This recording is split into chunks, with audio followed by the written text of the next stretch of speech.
Satria menurunkan tubuh lemah Lara dari gendongannya, dan mendudukkan perempuan itu di tempat tidur. Menumpuk beberapa bantal di belakang punggungnya agar dia dapat bersandar dengan nyaman di sana. Sudah enak kan? Satria ikut duduk di tepi ranjang. Lara mengangguk. Terima kasih, katanya. Aku sudah menyuruh Bibi untuk membawakan makanan. Kamu tidak usah turun dari tempat tidur. Kalau ada yang kamu butuhkan cukup panggil Bibi saja dari sini. Satria menyelimuti Lara hingga setengah badan. Perempuan itu mengangguk lagi. Satria bangkit, berjalan memasuki ruang ganti, dan mengganti pakaiannya dengan baju rumahan. Dia masih di Jakarta? Lara bertanya ketika Satria telah keluar dari ruang ganti. Pria itu mendongak. Dia sudah pulang tadi sore. Jawabnya, paham siapa yang dimaksud perempuan itu. Lara terdiam lagi. Satria melangkahkan kakinya menuju pintu, bermaksud keluar dari kamar. Satria menoleh sekilas, aku di ruang kerja. Kalau kamu butuh sesuatu, panggil saja, katanya, lalu membuka pintu. Maaf, Lara tiba-tiba membuat Satria mengurungkan niatnya, kemudian berbalik. Untuk apa? Pria itu mengerutkan dahi. Aku tidak bisa menahan diri ketika bertemu dengannya. Rasa marah muncul begitu saja tanpa bisa aku kendalikan. Lain kali tidak usah bertemu lagi. Aku tidak akan mengizinkan, ucap Satria yang segera memutuskan untuk keluar dari kamar itu. Menghindari drama yang mungkin saja akan kembali terjadi jika dirinya tetap berada di sana. Satria tidak pernah merasa bersemangat seperti ini ketika mendapatkan jadwal meeting di luar kota dari asistennya, Arfan. Pagi-pagi sekali pria itu mengiriminya chat berisi jadwal meeting dengan kolega dari Mesir yang sedang bertandang ke Bandung. Itu artinya Satria bisa menemui istri mudanya di luar jadwal biasa pada akhir pekan. Tentu saja dia merasa bersemangat. Wajahnya berseri-seri seperti pengantin baru, senyuman tersungging manis di bibirnya.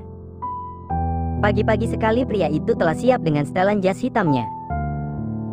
Lara memperhatikan benar gerak-gerik suaminya yang di luar kebiasaan. Pria itu kini telah benar-benar berubah. Wajahnya selalu ceria dengan bibirnya yang selalu melengkung ke atas. Satria lebih sering tersenyum akhir-akhir ini. Satria bahkan melahap sarapannya dengan bersemangat. Aku pergi. Saat pria itu telah selesai dengan sarapannya. Malam ini kamu pulang? Lara mengikuti langkah Satria dengan pandangannya. Ya, aku hanya meeting di Bandung sebentar. Sore sudah pulang, jawab Satria dengan mata berbinar. Bandung? Lara berujar. Satria bergumam, kemudian segera melangkah keluar menuju mobil hitam miliknya, dan pergi. Bandung. Pantas saja pria itu terlihat begitu bersemangat. Tentu saja, ada tujuan lain dari jadwal kerjanya hari itu. Lara menghempaskan punggungnya ke sandaran kursi. Dirinya harus bergerak cepat. Sofia baru mencapai pintu keluar ketika matanya menangkap sosok mungil berseragam merah putih berlari kecil ke arahnya. Perempuan itu baru saja akan pergi membeli makan siang pada jam istirahatnya. Mama! Dikta berteriak riang. Gadis cilik itu menghambur ke pelukan ibunya. Dikta! Sofia setengah berteriak. Sedang apa kamu di sini? Dengan siapa? Papi jemput ke sekolah, jawab Dikta. Bersamaan dengan itu muncul pula sosok tinggi tegap yang tak asing baginya. Dengan setelan rapi bergaya eksekutif. Sofia tertegun. Hari apa ini? Gumamnya, seingatnya ini masih hari Selasa, dan baru saja 2 hari yang lalu mereka berpisah di Jakarta. Do you miss me? Satria berjalan santai dengan senyum sumringah, wajahnya secerah mentari siang itu. Bukannya ini masih hari Selasa, ya? Sofia menatap wajah cerah di hadapannya. Satria berhenti tepat 2 langkah di depan Sofia. Apa begitu caramu menyambut suamimu pulang? Sofia memutar bola matanya, lalu terkekeh. Terus aku harus apa? Satria mengulum senyum, menaikkan kedua alisnya bersamaan. Sofia menggelengkan kepalanya, mereka seperti sedang menggunakan telepati, yang hanya mereka berdua saja yang mengerti. Ayolah, pinta Satria. Sofia kembali menggeleng. Ini tempat umum, tahu. Satria tergelak. Kamu sedang apa di sini? Sofia mengalihkan perhatian. Aku ada pekerjaan di sekitar sini. Kebetulan setelah selesai tadi lewat di sekolah Dikta, sekalian saja aku mampir. Satria menerangkan. Sofia mengangguk pelan. Satria menggendikkan kepalanya, kita makan siang. Tawarnya, yang segera dijawab istrinya dengan anggukan. Mereka pun menaiki mobil hitam itu yang kemudian melesat menuju sebuah tempat makan tak jauh dari sana. Sepanjang perjalanan hingga tiba di kafe, Dikta tak mau lepas dari Satria. Gadis cilik itu terus bergelayut manja pada ayah sambungnya. Dengan terus berceloteh riang yang sesekali diiringi tawarnya dari keduanya. Satria selalu menanggapi apa yang gadis kecil itu katakan. Dengan antusias dan ekspresi bersemangat. Mereka benar-benar akrab seperti ayah dan anak. Sofia hanya menyimak, sesekali menanggapi ketika putri sematawayangnya meminta perhatiannya. Namun hatinya terus berdesir hangat, merasa bahagia dengan apa yang dilihatnya hari ini. Terima kasih, makan siangnya hari ini menyenangkan. Sofia saat mereka dalam perjalanan pulang ke tempat kerjanya. Satria tersenyum. Kalau kalian pindah ke Jakarta, kita bisa makan siang bersama setiap hari. Ucap Satria, matanya menatap keluar jendela, namun tangannya mengusap kepala Dikta yang tersuruk di pelukannya. Sofia mencebik. Ada udang di balik batu. Batinnya. Dikta seneng gak kalau ada papi? Satria memulai percakapan dengan gadis kecil itu. Dikta mengangguk. Seneng. Katanya, sekarang Dikta bisa pamer sama teman-teman di sekolah. Pamer? Sofia menoleh. Dikta mengangguk. Teman-teman kan sering dianterin sama papanya. Cuma Dikta yang enggak. Kalau enggak Abah, yang Mang Ojek. Celetuknya, polos. Sofia merasa seperti ada yang diremas di dalam dadanya. Dia baru sadar, sudah 3 tahun Dikta tak bertemu dengan ayahnya. Mungkin saja dia bahkan tak ingat pria itu sekarang. Satu-satunya pria dewasa yang dikenalnya adalah sang kakek yang sering merangkap menjadi ayahnya di saat anak itu merajuk. Maka, tak heran ketika Satria masuk ke dalam kehidupan mereka, Dikta seperti menemukan sosok ayah, terlebih Satria memang selalu bersikap lembut kepada gadis kecil itu. Oh ya. Satria menatap 2 bola mata jernih milik gadis kecil dalam dekapannya. Dikta mengangguk. Besok, nggak akan ada lagi yang ngatain Dikta nggak punya papa. Kan tadi teman-teman lihat pas papi datang. Jawab bocah itu lagi, balas menatap manik kelam sang ayah sambung. Sekarang Dikta punya papa. Papi. Katanya lagi, melingkarkan kedua tangannya di tubuh Satria. Pria itu terdiam. Dan perasaan hangat pun kini menjalar di rongga dadanya. Apa begini rasanya punya anak? Lalu dia tersenyum. Dikta mau nggak, kalau tinggal sama papi? Satria mulai menunjukkan maksudnya. Anak itu mengerutkan dahi. Pindah ke Jakarta mau? Lanjut Satria, sekilas melirik ke arah Sofia yang sedang menggelengkan kepalanya pelan. Dikta terdiam, seperti berpikir. Kemudian menoleh ke arah ibunya yang tak merespon apapun. Nanti di Jakarta tinggalnya sama papi? Tanya anak itu. Satria mengangguk. Sekolahnya gimana? Tanya Dikta lagi. Pindah. Teman-teman. Nanti juga banyak teman di Jakarta. Ke sekolah siapa yang nganter? Emang Abah boleh ikut? Dikta dengan polosnya. Satria terkekeh, menempelkan keningnya dengan kening Dikta. Nanti papi yang antar tiap pagi, katanya. Serius? Bocah itu dengan binar di matanya. Satria mengangguk. Mau. Dikta dengan riangnya. Satria kembali tersenyum, lalu melirik ke arah Sofia yang membelalakan matanya tanda tak setuju. Tapi mama gak mau ikut. Gimana, ya? Satria menggaruk kepalanya yang tak gatal. Berlaga bingung. Oh ya, Satria mengangguk. Kemudian Dikta menoleh ke arah ibunya. Mama gak mau tinggal sama papi? Mama kan kerja. Sofia dengan cueknya. Mamanya kerja, papi. Dikta berbisik. Satria kembali tersenyum. Padahal nggak usah kerja. Biarin papi yang cari uang. Satria ikut berbisik, seolah takut didengar orang lain, yang pada kenyataannya Sofia mendengar percakapan mereka dengan begitu jelas. Mama, kata papi nggak usah kerja. Papi yang cari uang. Dikta kembali beralih kepada ibunya. Sofia membelalakan mata. Nggak usah modus rayu Dikta, ya. Sofia mencondongkan tubuhnya agar mampu menatap Satria secara jelas. Satria terkekeh. Aku tidak sedang merayu. Aku hanya mengajak dia untuk tinggal denganku. Jawabnya dengan menahan tawa. Sofia mencebik. Dia ahli merayu anaknya untuk mendapatkan ibunya. Bravo. Sudah aku bilang tidak, ya tidak. Titik. Tidak sekarang, mungkin nanti. Tukas Satria dengan seringaian khasnya.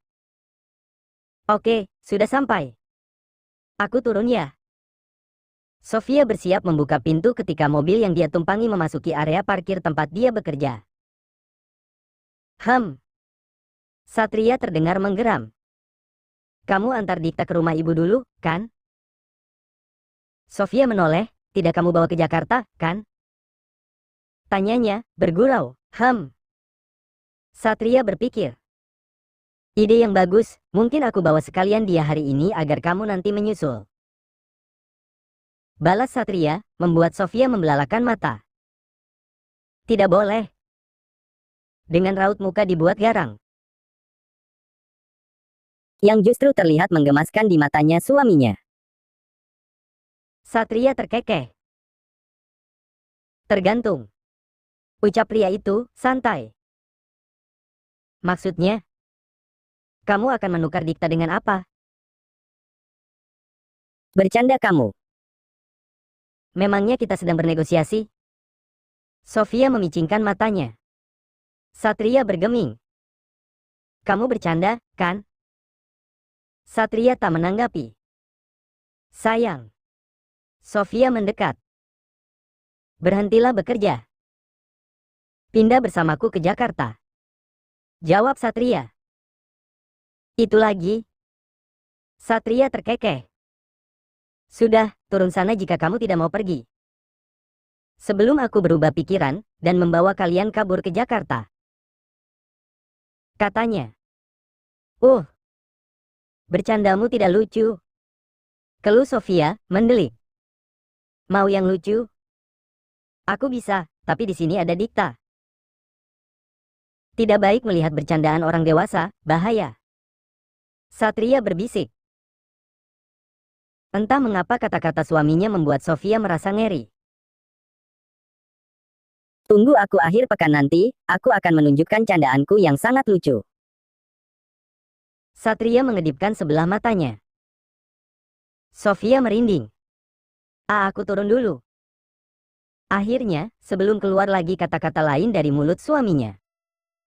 Satria mencekal tangan Sofia. Apalagi? Ciuman perpisahan? Satria menyeringai. Ada Dikta. Sofia sedikit menggeram. Dia tidur. Melirik ke samping yang mana Dikta memang terlelap entah sejak kapan. Sofia mendengus, sementara seringaian Satria semakin lebar. Sofia mencondongkan tubuhnya ke arah Satria, kemudian mendongak hendak mengecup pipi sang suami. Namun yang terjadi adalah pria itu menggerakkan kepalanya sehingga wajah mereka berhadapan, lalu bibir mereka pun bertemu. Dan ciuman panas pun terjadi beberapa menit. Aku turun. Sofia setelah mampu melepaskan diri dengan paksa. Satria menggigit bibir bawahnya, merasa belum puas. Tapi apa boleh buat, memang waktunya yang tidak memungkinkan. Baiklah, hati-hati. Tunggu aku pulang nanti, oke? Satria kembali terkekeh. Sementara Sofia keluar dari mobil dengan wajah cemberut. Astaga. Apa yang sedang dia rencanakan? Mobil hitam itu sudah terparkir di depan Sasana, dengan Pak Amir yang berdiri di dekat pintu saat Sofia baru saja keluar pada jam pulangnya. Dikta bergegas turun dan menghambur ke pelukan ibunya. Kok Pak Amir sudah di sini? Kebetulan Bapak tidak bisa ke Bandung. Saya disuruh jemput Ibu dan Neng Dikta. Jawab pria parubaya itu. Sofia hanya menghela napas pelan.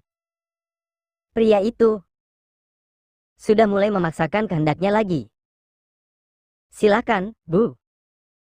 Katanya, seraya membuka pintu penumpang. Tanpa banyak kata lagi, Sofia membawa Dikta memasuki mobil yang kemudian segera meluncur menuju Jakarta sore itu. Bu Lara sudah pulih, Pak. Sofia memecah keheningan dalam perjalanan kala melewati tol. Sudah, Bu.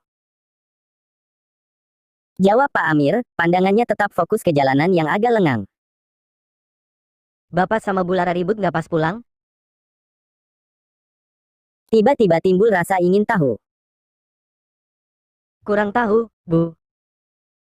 Tapi Bapak memang jarang sama-sama Ibu kalau di rumah. Banyakan di ruang kerja. Jawabnya. Sofia hanya mengangguk-anggukan kepalanya. Kemudian terdiam lagi. Tak lama kemudian ponsel Sofia berdering. Panggilan dari suaminya. Ya. Sudah sampai mana? Tanya Satria dari seberang. Masih di tol.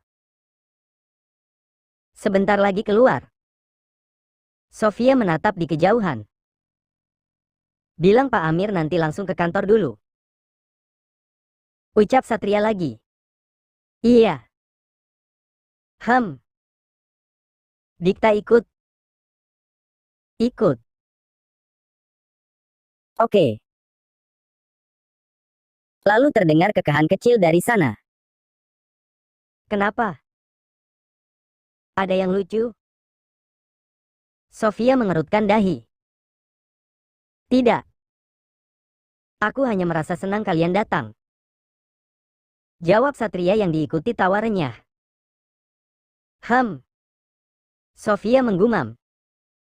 Ya sudah, aku tunggu kalian di kantor. Satria seraya mengakhiri panggilan. Sofia menghempaskan punggungnya ke sandaran kursi. Apa maunya pria itu? Kenapa terang-terangan seperti ini? Apa dia tidak takut jadi bahan gunjingan karyawannya ya? Sofia mengusap wajahnya, kasar. Pak Amir. Sofia memulai percakapan lagi. Iya, Bu. Di kantornya Bapak suka ada gosip nggak? Gosip apa, Bu? Itu. Kalau saya datang ke sana, sopir itu menggelengkan kepala. Belum pernah dengar. Masa? Betul, Bu. Mana ada yang berani gosipin Bapak, bisa langsung dipecat tanpa pesangon kalau berani. Jelas Pak Amir. Tak terasa kini mereka telah tiba di depan gedung tinggi itu.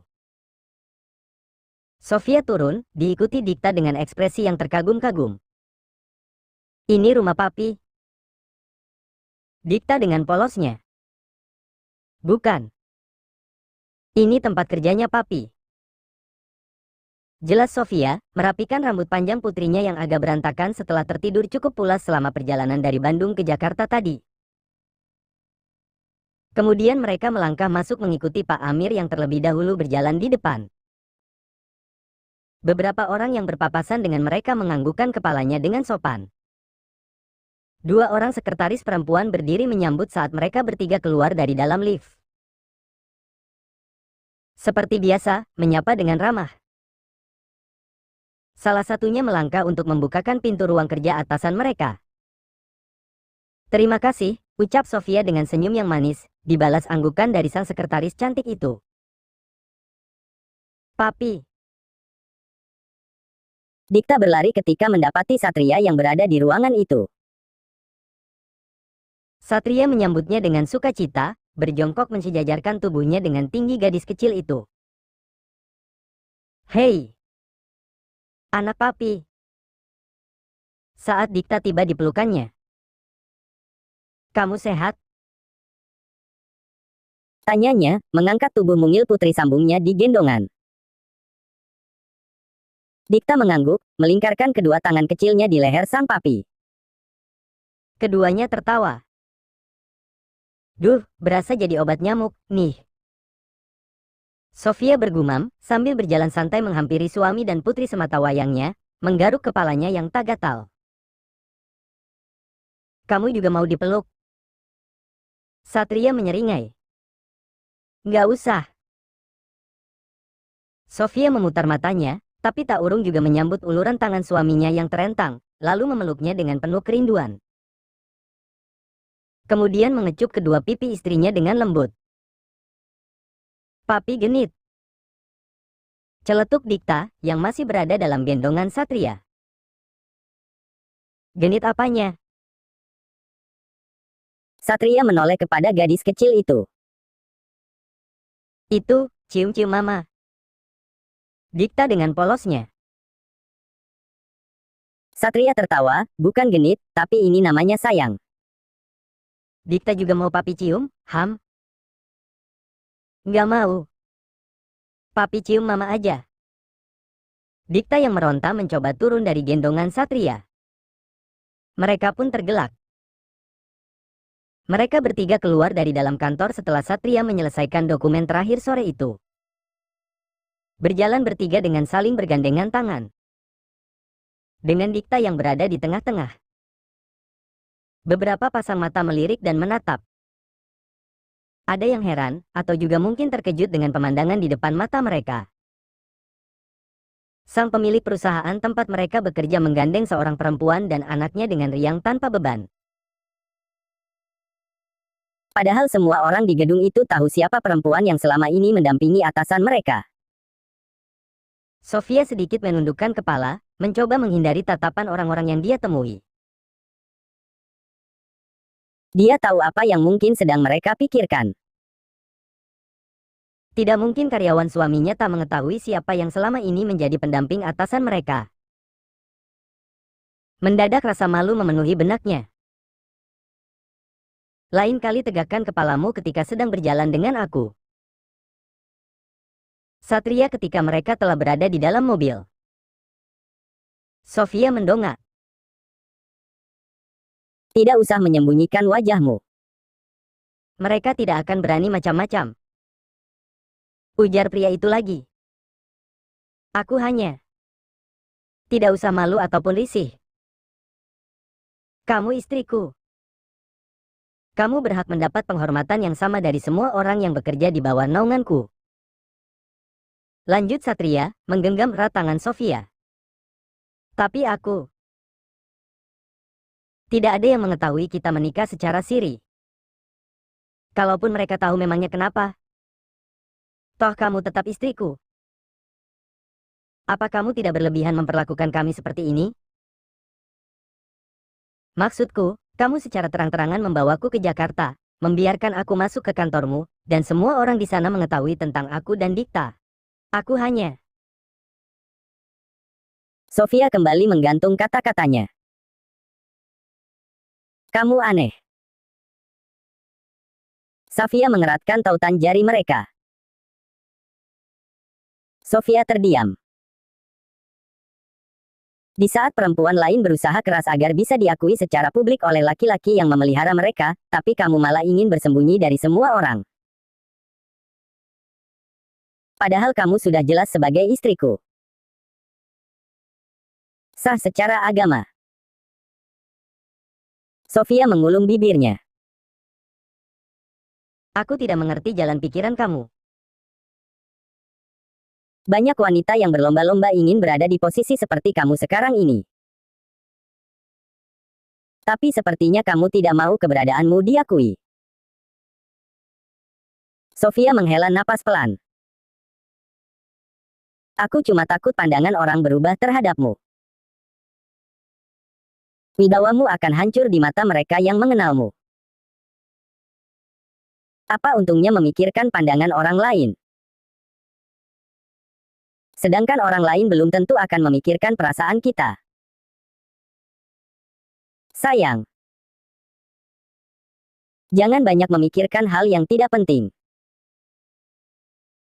Pikirkan saja hidup kita. Satria memalingkan pandangannya keluar jendela, jelas tak ingin melanjutkan percakapan lagi. Sofia menyerah. Sebaiknya jangan merusak suasana hati Satria kali ini, pikirnya. Pria ini benar-benar sedang menunjukkan keegoisan dan kekuasaannya. Tidak bisa dibantah, tidak mau dilarang, dan tidak mungkin diingatkan. Satria berbuat segala sesuatu atas kehendaknya sendiri, pria itu tak mau orang lain mendikte apalagi mengusik dan membatasi keinginannya. Dia hanya ingin segala hal terjadi sesuai dengan keinginannya. Dan itu akan dia wujudkan bagaimanapun caranya. Dia kan Tuan Satria Nikolai Mahardika. Sepertinya aku lupa dia siapa. Gerutu Sofia dalam hati.